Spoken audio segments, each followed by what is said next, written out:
Assalamualaikum warahmatullahi wabarakatuh. Perkenalkan, saya Yulia Asmara, calon guru penggerak SMA Negeri 4 Senayang, Angkatan 6 Kabupaten Lingga, Kepulauan Riau. Dalam video kali ini, saya membuat demonstrasi kontekstual terhadap modul refleksi filosofis Ki Hajar Dewantara. Kita sama-sama mengetahui bahwa Ki Hajar Dewantara ini merupakan tokoh pendidikan kita yang melahirkan suatu filosofi, di mana menurut Ki Hajar Dewantara, pengajaran dengan pendidikan tidak dapat dipisahkan, karena pendidikan adalah menuntun segala kodrat yang ada pada anak-anak agar mereka dapat mencapai keselamatan dan kebahagiaan yang setinggi-tingginya, baik sebagai manusia maupun sebagai anggota masyarakat. Jadi, menurut Ki Hajar Dewantara ini, pendidikan dan pengajaran merupakan suatu usaha persiapan dan persediaan untuk segala kepentingan hidup manusia, baik dalam hidup bermasyarakat maupun hidup berbudaya dalam arti yang seluas-luasnya. Jadi, filosofis pemikiran Ki Hajar Dewantara yang pertama yaitu pendidikan yang berpihak pada anak. Di sini pendidik berperan sebagai penuntun. Jadi, pendidik menuntun tumbuh atau hidupnya kekuatan kodrat yang ada pada anak agar dapat memperbaiki laku hidup dan tumbuhnya kekuatan kodrat anak. Jadi, di sini pendidik diibaratkan sebagai seorang petani dan anak diibaratkan sebagai biji tumbuhan yang kita semai atau yang kita tanam. Jadi bagaimana kita memeliharanya, bagaimana perawatannya, sehingga anak ini tumbuh mencapai kekuatan kodratnya, sesuai dengan kodrat alam dan kodrat zaman, dan mempunyai budi pekerti. Lalu, yang kedua, pemikiran Ki Hajar Dewantara, yaitu pendidikan menuntun anak sesuai dengan kodrat alam dan kodrat zaman. Pemikiran Ki Hajar Dewantara yang ketiga, budi pekerti merupakan keselarasan, keseimbangan hidup antara cipta, rasa, karsa, dan karya.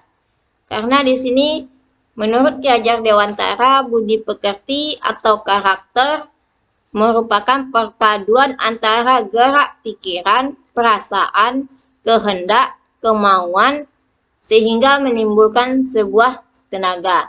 Jadi di sini dapat diartikan perpaduan antara kognitif, afektif, dan psikomotornya itu sangat menentukan sekali pendidikan dari anak. Jadi guru di sini menurut Ki Hajar Dewantara ada 3 trilogi filosofisnya, yaitu kita kenal dengan Ing Ngarso Sung Tulodo, Ing Madiu Mangunkarso, Tut Huri Handayani. Jadi Ing Ngarso Sung Tulodo, pendidik dapat memberikan contoh teladan bagi anak baik dalam bersikap maupun dalam pola pikirnya. Sedangkan Ing Madiu Mangunkarso artinya bila seorang guru berada di antara anak didik, maka pendidik dapat memberikan semangat, motivasi kepada anak didik agar dia lebih maju dalam belajar. Sedangkan Tut Huri Handayani, jika seorang pendidik berada di belakang, maka dapat memberikan kepercayaan dan dorongan dalam melaksanakan tugasnya dengan baik. Jadi, itulah pemikiran Ki Hajar Dewantara yang dipelajari dari refleksi pemikiran Ki Hajar Dewantara. Merdeka belajar. Di sini dapat diwujudkan dengan menerapkan prinsip filosofis Ki Hajar Dewantara. Karena pendidikan menciptakan ruang bagi murid untuk bertumbuh secara utuh, mampu memuliakan dirinya, dan mampu memuliakan orang lain menjadi pribadi yang mandiri. Kekuatan yang dalam diri yang dimiliki oleh peserta didik menuntun untuk dapat mengatur kehidupannya tanpa diperintahkan atau dipaksa oleh orang lain. Jadi, dengan adanya prinsip merdeka belajar berarti merdeka secara lahir, merdeka secara batin bagi peserta didik. Untuk penerapan pemikiran filosofis Ki Hajar Dewantara ini di sekolah dalam berupa kegiatan-kegiatan atau program yang dirancang untuk menuntun dan mengarahkan peserta didik sesuai dengan minat dan bakat kebutuhannya. Jadi pendidik di sini memberikan ruang untuk bertumbuh sesuai dengan minat bakat dan kebutuhan peserta didik. Jadi pendidik di sini hanya menuntun untuk menemukan jati dirinya sebagai peserta didik yang merdeka secara lahir, merdeka secara batin, sesuai dengan kodrat alam dan kodrat zaman dan berbudi pekerti yang luhur.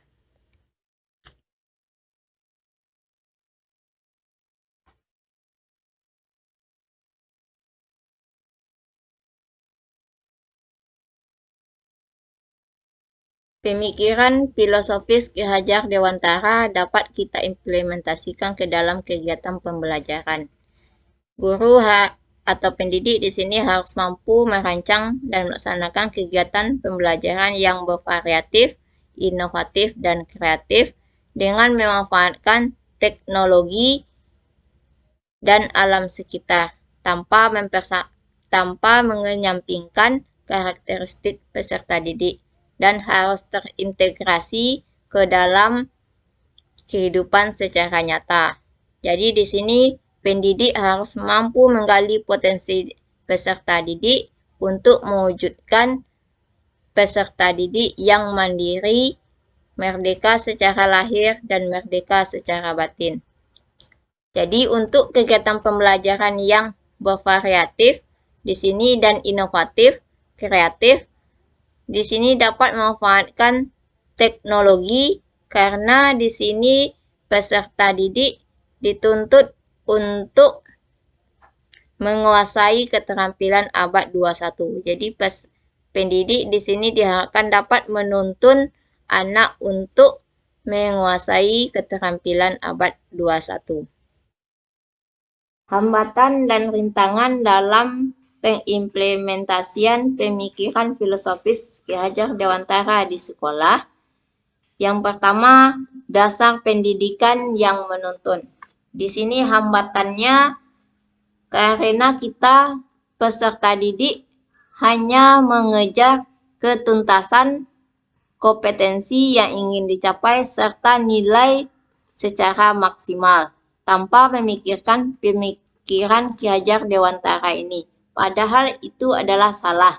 Jadi pemikiran Ki Hajar Dewantara seharusnya kita terapkan di sekolah.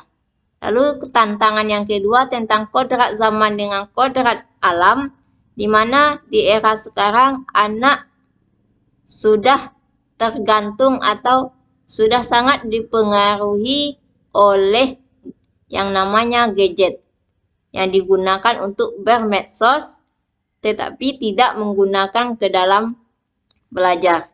Itu yang di kodrat zaman. Sedangkan yang di kodrat alam, anak sendiri tidak mengetahui apa saja kebudayaan atau kontekstual sosial kultural budaya daerahnya setempat. Jadi tidak ada rasa menghargainya. Sedangkan itu adalah wajib dikuasai oleh seorang anak didik. Yang ketiga, tantangan yang ketiga dalam budi pekerti, karena tidak semua anak didik terlahir dari keluarga yang sempurna. Jadi, itu akan sangat mempengaruhi kita sebagai pendidik untuk mewujudkan anak yang mempunyai berbudi pekerti yang luhur. Sekian pemaparan refleksi filosofis pemikiran Ki Hajar Dewantara dari saya. Salam sehat, tergerak, bergerak, dan menggerakkan. Assalamualaikum warahmatullahi wabarakatuh.